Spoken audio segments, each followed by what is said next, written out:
כבר שבוע פועלת בישראל אפליקציית מוניות חדשה בשם רקסי, שהיא סוג של שילוב בין R לטקסי, והיא מנסה באמת להתחרות בשוק הזה, בשוק של אפליקציות מוניות. אנחנו מכירים גם את ריידר שלא ממש הלך לה עד היום, וברקסי יש דגש מאוד גדול על עניין הנהגים. הנהגים היום משלמים לגט הרבה מאוד כסף על הפעלת השירות, והיום שוחחנו עם אבי בר יהודה שהוא היזם שמאחורי רקסי, איש מאוד מעניין. אגב, בוא נשמע את הדברים שהוא אומר, מספר קצת על האפליקציה, מה היא שונה ואיך היא עובדת. הנה. לא ראיתי שום סיבה, בשום אופן, שמישהו ישלם על אפליקציה. בטח שלא נהגים, קשי יום. תשמע, נהגים אנשים שעובדים 8, 9 שעות ביום, 10 שעות ביום, לפעמים 12 שעות ביום, וכמה מרוויחים? 7,000 שקל. התחרות היא לא עם גט.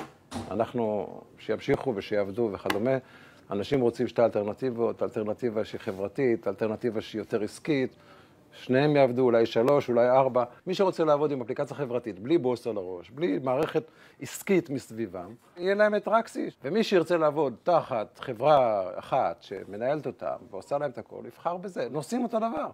נוסע מסוים, יהיה לו נסיעות בזמן מסוים עם אפליקציה אחת. אם לא יהיה לו, הוא יעבור לאפליקציה אחת. אני אפילו לא מכיר את המחירים. יש מחירון, הנהג מקבל, הנהג עושה את העסקה, הוא עובד לפי החוק, אנחנו סומכים עליו. אנחנו לא מנהלים נהגים. מי שלא יעבוד בהתאם לחוק, יש כבר רשויות. כלומר, אנחנו בשום אופן לא רוצים לפקח על התהליך שקורה בין הנהג לנוסע. זאת אפליקציה חברתית.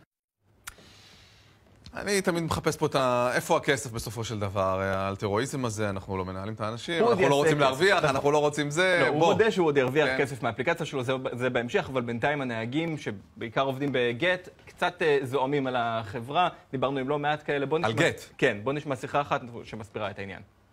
לפני שנתיים היה 600 שקל, אחר כך הם העלו, וכמה חודשים אחרי שהעלו, המונה ירד ב-11%.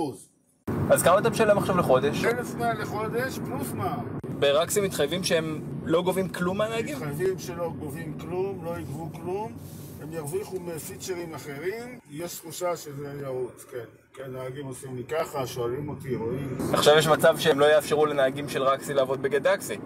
יכול להיות, אז אני אעזוב אותם. הם זוועה, מה זה? נהג משלם 1,100 שקל לחודש בשביל ההפניות, בשביל הנסיעות שמגיעות מהאפליקציה של גט? לפני הסטארטר, לפני שהניע את האוטו. אלה שמנסים לעשות כל הזמן, לכבות את המונה עוד רגע, לא לגנוב רמזור, תמיד. אבל גם צריך להשוות וצריך באמת תכלס, אנחנו הנושאים. אז בואו נראה את טבלת ההשוואה שהכנו ונשים לב בעיקר לסיפור של ממוצע ההמתנה.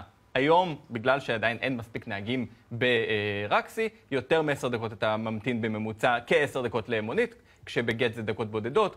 אנחנו רואים שהמחיר הוא אותו דבר לפי מונה, ועוד סעיף חשוב, בחירת הנהג אוטומטית בגט, בחירת הנהג ברקסי היא לבחירת הנוסע. זאת אומרת, האפליקציה מציעה לך כמה נהגים, ואז אתה יכול לבחור. טוב, מעניין, יש גם את אובר, ויש הרבה חברות ש... נכון, רק נוסיף שבגט סירבו להגיב לדברים שהבאנו כאן. אוקיי, שיהיה בהצלחה לכולם, תחרות היא טובה בסופו של דבר לנוסע.